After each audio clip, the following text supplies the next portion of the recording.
বিসমিল্লাহির রহমানির রহিম। পরম করুণাময় অসীম দয়ালু আল্লাহর নামে শুরু করছি। আলহামদুলিল্লাহি রাব্বিল আলামিন। সমস্ত প্রশংসা আল্লাহর জন্য, যিনি সমস্ত জগতের প্রতিপালক। আর রহমানির রহিম, তিনি পরম করুণাময় অসীম দয়ালু। মালিকি ইয়াউমিদ্দিন, তিনি বিচার দিনের মালিক। ইয়াক্কা নাবুদু ওয়া ইয়াক্কা নাস্তাইন, আমরা কেবল তোমারই ইবাদত করি এবং কেবল তোমারই সাহায্য প্রার্থনা করি।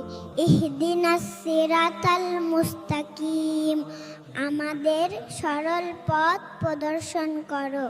সিরাতাল্লাযীনা আনআমতা আলাইহিম গায়রিল মাগদুবি আলাইহিম ওয়ালাদ-দাল্লিন, তাদের পথ যাদের প্রতি তুমি অনুগ্রহ করেছো, তাদের পথ নয় যারা তোমার ক্রোধের শিকার হয়েছে এবং যারা পথভ্রষ্ট। আমিন। এর অর্থ, হে আল্লাহ, আমাদের দোয়া কবুল করুন।